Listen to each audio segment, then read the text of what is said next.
అమ్మాయ్యా? అసంభవం. ఒక మంచు కొండ లోపలుందా?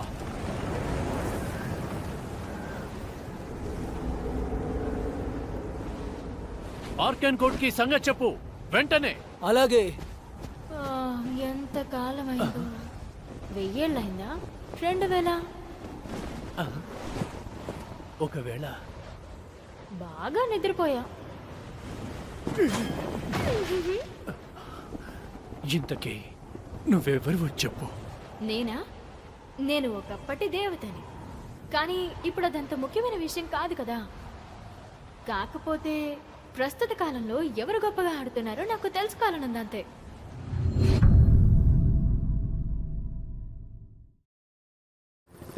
ప్రేక్షకులారా, ఆటవేడి అప్పుడే మొదలైంది. చూసారా? అవే దేవుళ్ళ ఆటలు. ఈ రోజు మనుషులతో ఏ దేవుడు ఆడబోతున్నాడో చూద్దాము. వాళ్ళు సరిగ్గా 3 ఉన్నారు. ఇలాంటి పోటీలు మునుపెన్నడూ జరగలేదు. ప్రపంచ వ్యాప్తంగా ఉన్న ప్రజలందరూ ఈ పోటీలను చూడబోతున్నారు. చారిత్రాత్మకంగా జరగబోయే ఈ పోటీలను వీక్షిద్దామా?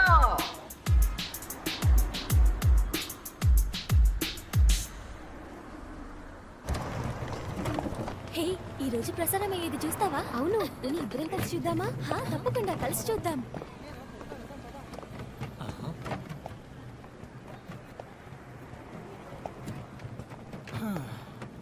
దాదాపు 6 నెలలైంది. దేవుళ్ళ ఆటలా? అంటే ఒకేసారి 3 పోటీలా? ప్రతి దాన్ని తప్పించుకుంటున్నాడు. వాళ్ళు శాలమండలికి దగ్గర అవుతున్న కొద్దీ అద్భుతంగా కదులుతున్నారు కదా. సిటీ వాళ్ళు ఒక ట్రాప్ ని సిద్ధం చేసినట్టున్నారే.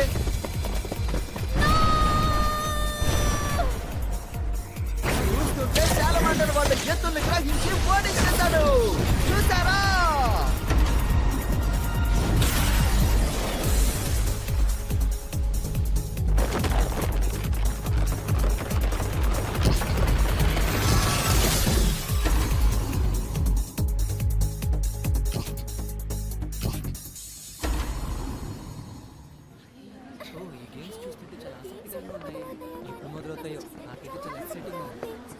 నేను కూడా ఒక పోటీదారుణ్ణి కాబట్టి నేను వెళ్తా. అతను ఫేక్ కదా? ఏంటి, తను మళ్ళీ వచ్చాడా?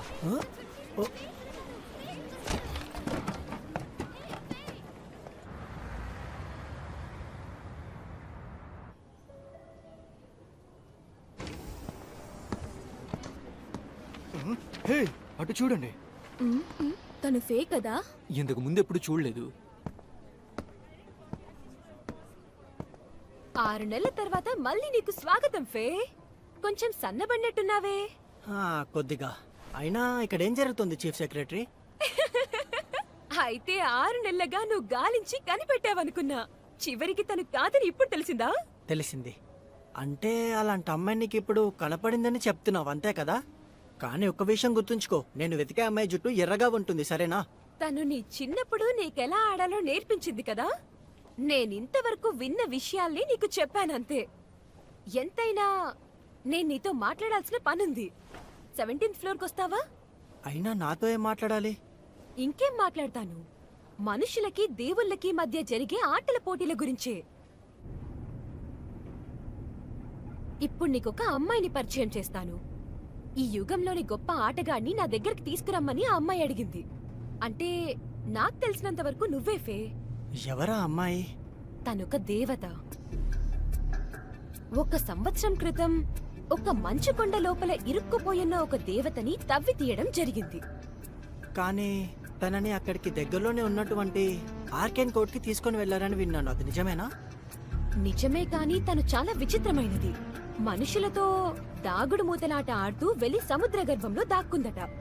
కాకపోతే అలా దాక్కునుండగానే చిన్న కునుకు పట్టి తిన్నగా ఐసేజ్ లోకి వెళ్ళిపోయింది. అలాగే దాదాపు 3000 ఏళ్లకు పైగా మంచులోనే కూరుకుపోయింది. నిజానికి దాన్ని మనం కులుకు అని అనగలమా? చివరికి తను డ్రాగన్ రూపంలో ఉండే ఒక అగ్ని దేవత అవతారమని తెలుస్తోంది. అలాగే తన శక్తులు పోగొట్టుకున్న ఒకప్పటి దేవత అని కూడా తెలుస్తుంది. అయితే చాలా తీవ్రంగానే ఉంది. అంటే ఎలా? తనకు గనక కోపం వస్తే 1 గంటలో ఈ నగరమంతా మ్యాప్ లో లేకుండా భస్మం చేయగలదు. అయితే అంత ప్రమాదకరమైన దేవతనే ఇక్కడ దాకా ఎందుకు తీసుకొచ్చారు? తనంత ప్రమాదకరమైందని మేం ముందు అస్సలు ఊహించలేదు. ఒకటి చెప్పనా? ఇప్పుడు ఏది ఏమైనా తన్ని చూసుకునే బాధ్యత నీదే. నాదా? వామ్మో, ఇంత దారుణమైన పని నాకప్ప చెప్తున్నారేంటి? దేవుళ్ళుగా గుర్తింపబడిన ఆత్మలు మళ్ళీ భూమి మీదకొచ్చినట్టు చెప్తుంటారు. కానీ అలా ఎందుకు జరిగిందో మాత్రం మనకస్సలు తెలీదు. అయినా తనెందుకు ఇక్కడికొచ్చిందో నాకు తెలుసుకోవాలనుంది. కానీ తన కోపం వచ్చేలా ఏమాత్రం ప్రవర్తించినా అది మనకి పెద్ద ప్రమాదమే. అందుకే కదా ఆ పని నీకప్పగిస్తున్నాం. పైగా అది నీ వల్లే అవుతుంది. నాకు చావు లేదనే కదా. అవును, దేవుళ్ళకి అతి సులభంగా మనుషుల్ని అంతం చేసేగల శక్తి ఉంది. కానీ అంతం లేని జీవితం ఉండడం వలనే ఈ పని నువ్వే చేయాలని కోరుకుంటున్నాం. అంతేకాకుండా తను కూడా నిన్నే ఎన్నుకుంది. కాబట్టి ఇక్కడ నీ సమర్థత ఏంటో నిరూపించుకుని తీరాలి. ఎంతైనా నిన్నొంటరిగా పంపడం లేదులే.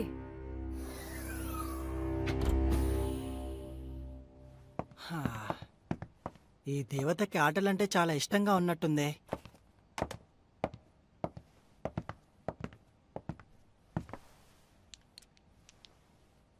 Four and 6. అలా ఎలా వేయగలిగావు? అది చాలా సులభం. పడాలనుకున్న సంఖ్యలు ఎదుటివైపు ఉండేలా చూసుకోవాలి. ఇక ఆ తర్వాత అవి కావాలనుకునే వైపు పడేలా మనం వేగంగా విసిరితే చాలు. ఓ మిరాండా,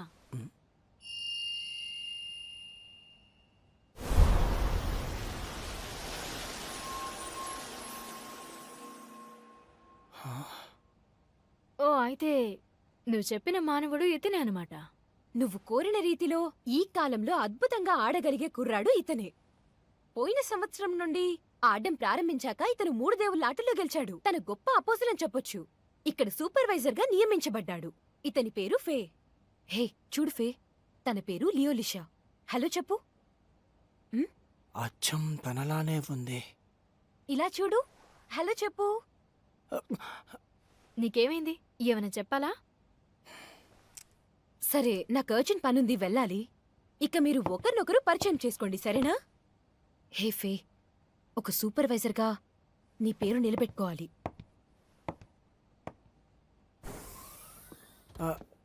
అది హాయ్, ఎలా ఉన్నావు లియోలిషా? సరే అయితే ఇక మనం ప్రారంభిద్దామా? ఇప్పుడు మనిద్దరం ఒక ఆట ఆడబోతున్నాం. అంతకంటే ముందు ఒకరి గురించి ఒకరు తెలుసుకుంటే బాగుంటుందేమో. ఇక నేనే సూపర్వైజర్ కాబట్టి నీ వివరాలు తెలుసుకోవాలి. ఈ ఆట ద్వారా ఒకరి గురించి ఒకరం బాగా తెలుసుకునే అవకాశం ఉందిలే. చూస్తుంటే ఇది దేవుళ్ళ ఆటలా లేదే. అంతేకాకుండా మేము లో కూడా లేం కదా. ఏమైనా అన్నావా? అబ్బే ఏం లేదు. పేరు, వయస్సు, ఊరి పేరు, హాబీలు, కళలు. నాకు బోర్ కొట్టినప్పుడు ఇవి చేస్తాను. దీనికి నేను సెల్ఫ్ ఇంట్రో మెమరీ అని పేరు పెట్టాను. ఆ పేరులోనే అంతా అర్థమయ్యేలా ఉంది. దీని రూల్స్ కూడా అచ్చం మెమరీ గేమ్ లాగే ఉంటాయి. కాకపోతే ఇందులో మనం సంఖ్యల్ని జత కలపాం. సొంత పరిచయానికి తగ్గట్టు జత కలపాలి. ఉదాహరణకి, ఒకవేళ నేను నా ఊరు పేరుతో తీస్తే నువ్వు కూడా మీ ఊరు పేరుతో జత చేయాల్సి ఉంటుంది. నేను గనక జత కలపకపోతే నువ్వు సమాధానం చెప్పక్కర్లేదు. అర్థమైంది. జత కలిసిన దానికి తగ్గట్టు నిజాయితీగా సమాధానం చెప్తే చాలు. ప్రారంభిద్దామా? తప్పకుండా. ఒక నిమిషం. నువ్వేం అనుకోకపోతే ఆ కార్డ్స్ అన్ని మళ్ళీ కలుపుతావా? ఈ ఆట రూల్స్ అన్ని వివరించడానికి వాటిని బల్ల మీద తిప్పిపెట్టి పరిచి ఉంచావు కదా. అంత చురుగ్గా కార్డ్స్ ఉన్న తీరుని గ్రహించి గుర్తు పెట్టుకున్నావా? పైగా వాటిని కలిపేటప్పుడు కూడా గమనించావా? అది నాకు అలవాటు.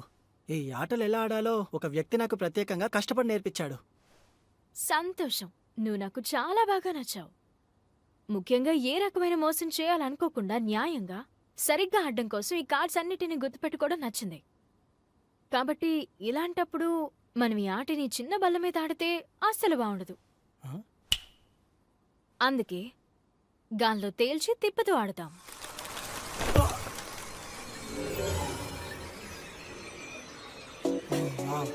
ఒక్క ఆర్బిట్లో ఒక్కో వేగంతో వెళ్తున్నాయి.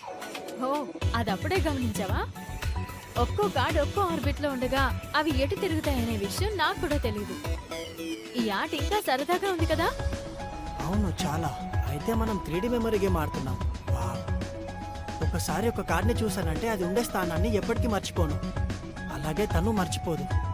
అందుకేనేమో ఆ కార్డ్ స్థానాన్ని మారుస్తూ ఉంటాననే రూల్ మొదట్లోనే చెప్పింది. ఆ, ఇంకో విషయం చెప్పాలనుకుంటున్నాను.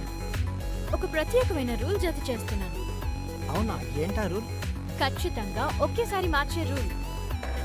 మామూలుగా ఈ మెమరీ గేమ్లో ఒకే రకమైన జత దొరికితే మనకి మరో అవకాశం ఉంటుంది.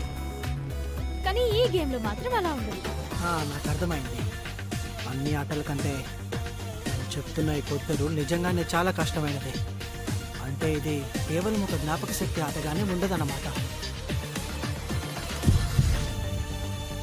సరే, ఇక ప్రారంభిద్దాం. నేను సిద్ధంగానే ఉన్నా.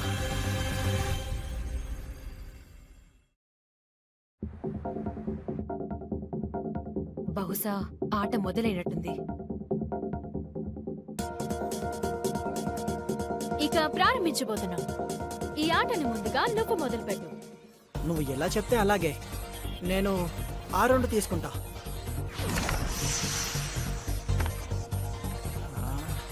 ఊరు పేరు రక్తపురకం. అరే ఇదేంటి, దేవతలకి రక్తం కూడా ఉంటుందా ఏంటి? అది లావా కంటే వేడిగా ఉంటుంది. అంతేకాకుండా ఒక్క చుక్క రక్తం ఈ పూర్తి భవనాన్ని భస్మం చేయగలదు. అయితే అది చాలా ప్రమాదకరం అన్నమాట. మరిన్ని వివరాలు తెలుసుకోవాలనుకుంటే ఇంకా కొన్ని రక్తపు తీరు కార్డ్స్ ని ఎంచుకో. సరే, ఈసారి నా వంతు.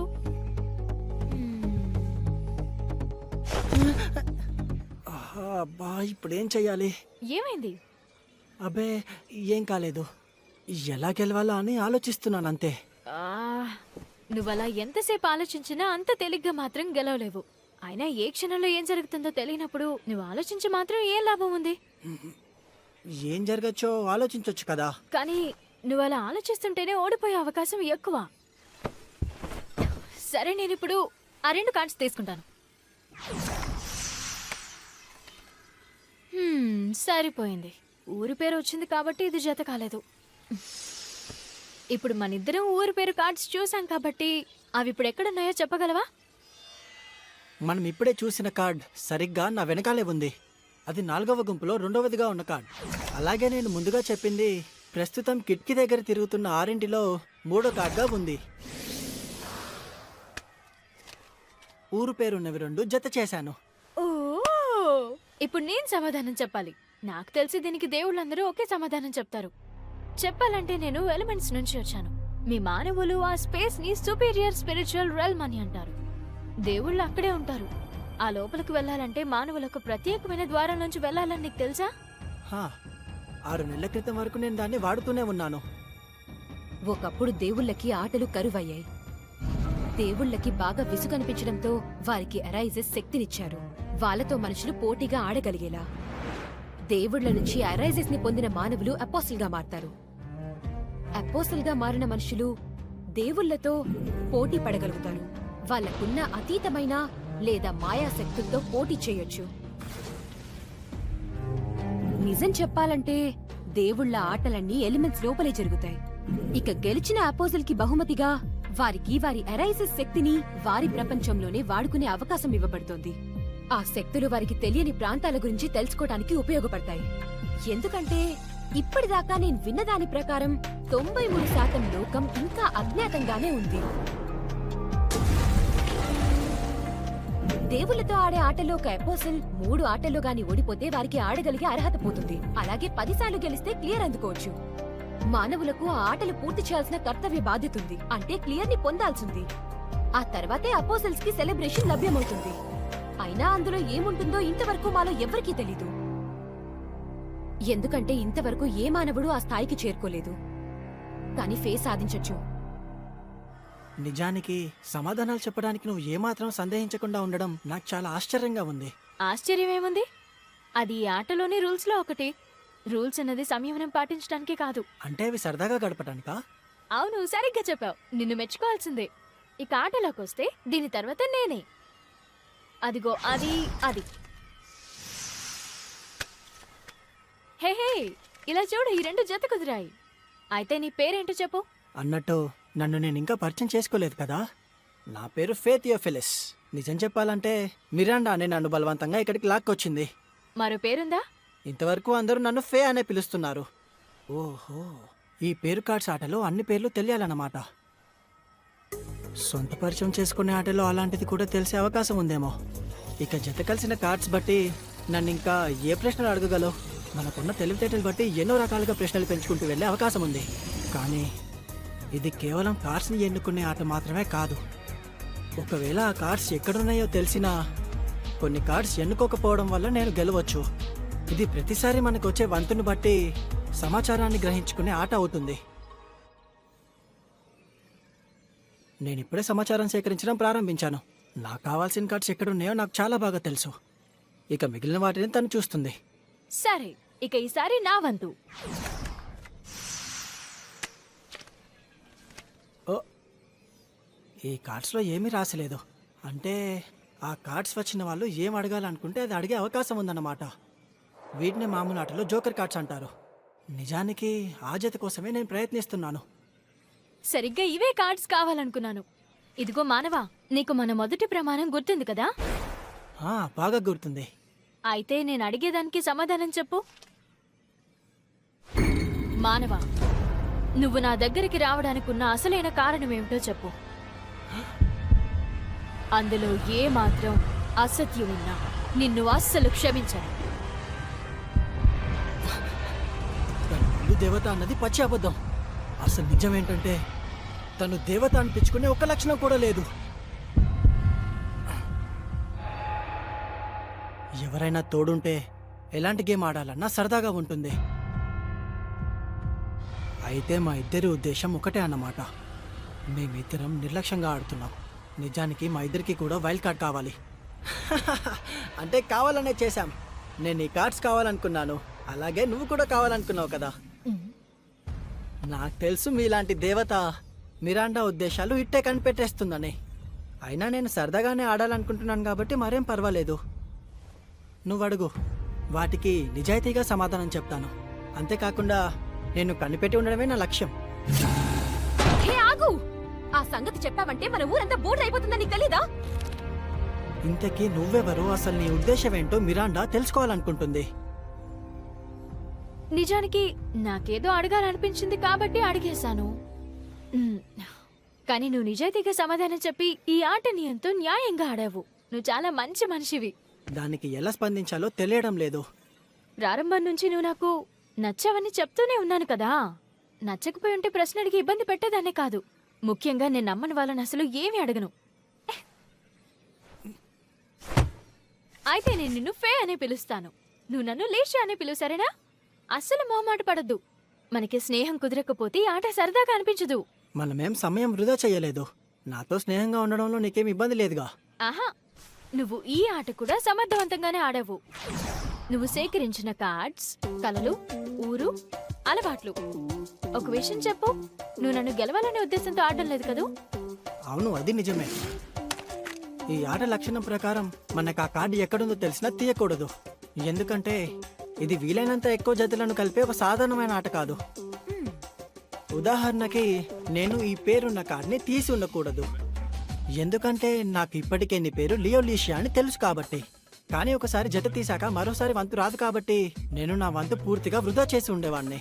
కానీ ఆ అదనపు రూల్ వల్ల నువ్వు నీకు కావాల్సిన సమాచారం కంటే విరుద్ధంగా నీ కార్డ్స్ బరువును కూడా గుర్తుపెట్టుకుంటూ వచ్చావు. నిజం చెప్పాలంటే ఇది ఒక సమాచారాల ఆట. కాకపోతే ఇందులో సరదాగా ఉన్న మార్పులున్నాయి అంతే. సరే, ఇప్పుడు నిన్ను మరో ప్రశ్న అడుగుతాను, సమాధానం చెప్పు. ఇది కూడా ఆశయాల కార్డ్స్ లెక్కలోకి వస్తుంది. నువ్వు నా అసలు పేరు తెలుసుకోవాలనుకున్నావు కదా. అయినా నీకు ఖాళీగా ఉన్న కార్డ్స్ కనుక వస్తే నన్నేం అడగాలనుకున్నావో చెప్పు. అయితే నువ్వు నాకు నిజాయితీగానే సమాధానం చెప్తావా? అయినా నీతో బెరుకు లేకుండా ఉండమన్నావుగా. అయితే నా ప్రశ్నకి సమాధానం చెప్పడానికి సిద్ధంగా ఉన్నావా? నువ్వు అడిగే ప్రశ్నను బట్టి. నువ్వు ఎలిమెంట్స్లోకి వెళ్ళకుండా ఇక్కడ ఉండాలని ఎందుకు అనుకున్నావో చెప్తావా? అలాగే నన్నెందుకు ఎన్నుకున్నావో కూడా చెప్పు. ఇక్కడ నాకంటే సమర్థులైన అపోస్టల్స్ చాలా మందే ఉన్నారు కదా. ఎందుకంటే వరుసగా 3 విజయాలు సాధించిన ఆ వ్యక్తివి నువ్వే కాబట్టి. ఇంకో విషయం, గత శతాబ్దంలో కూడా నీతో పోల్చి చూస్తే నీలాంటి వాళ్ళు కొద్దిమందే ఉన్నారు. ఇకపోతే ఈ దేవుళ్ళ ఆటలు నీతో కలిసి క్లియర్ చేద్దాం అనుకుంటున్నాను. ఏంటి దేవుళ్ళ ఆటలా? అసలు నేను ఈ లోకంలోకి మనుషులతో ఆటలాడాలనే ఉద్దేశంతోనే వచ్చాను. కానీ నిజానికి ఎలిమెంట్స్ నుంచి భౌతిక లోకానికి వస్తే ఇక తిరిగి వెళ్ళటం అనే మాటే ఉండదు. కాబట్టి ఒక దేవతగా తిరిగి వెళ్ళలేను. ఇక విసిగించకే. అంత విసుగు అవసరమంటావా? అబ్బా సరేలే, నేనిప్పుడు దేవుళ్ళ ఆటలు ఆడాలనుకుంటున్నాను. అలా ఎందుకని? ఆ దేవుళ్ళ ఆటల్లో 10 గెలుపులు సాధించగలిగితే నేను మళ్ళీ దేవతగా తిరిగి వెళ్ళగలుగుతాను. అయితే నీకు సెలబ్రేషన్ అంటే ఏంటో తెలుసా? ఆ ఆటలో గెలిస్తే వచ్చే ఫలితం ఏంటో తెలుసా? తెలుసు. మీ మనుషులు దాని గురించి తెలుసుకోవాలనుకుంటున్నారు కదా. గుర్తుంచుకో, దేవుళ్ళు మీకు ఒక్క వరం మాత్రమే ఇస్తారు, కానీ మీరే ఆ స్థాయికి చేరుకోలేకపోతున్నారు. అవును, అది నిజమే. అయినా ఆ స్థాయికి అంటే ఏంటి అర్థం? అంటే అది పూర్తిగా నిజం కాదా? అది కేవలం ఒక్క వరం మాత్రమే కాదు, వంతులు వేలు అలా ఎన్నైనా కోరుకోవచ్చు. ఆ, వాళ్ళంతా దయ చూపిస్తారా? కానీ ఇంతవరకు ఒక్క మానవుడు దాన్ని సాధించలేదే. ఆ, అది నిజమేలే. ఆ సమస్య తీరినట్టే. అదెలా? చెప్తాను, నాతో రా. ఏయ్, కాస్త ఆగు ఆగు.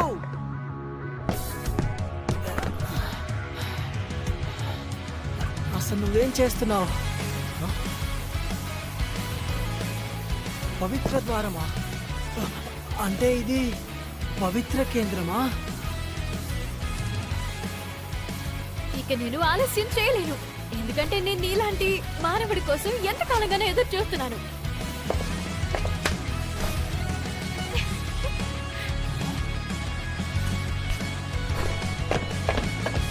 ఇక వెళ్దాం పద, దేవుళ్ళ ఆట ప్రారంభం కాబోతుంది.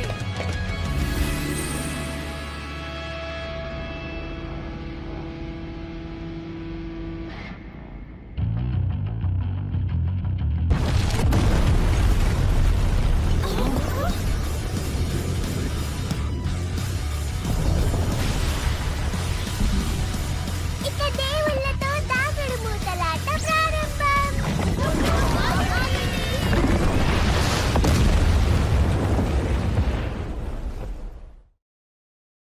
さあ始めようか。何もいらない一か八か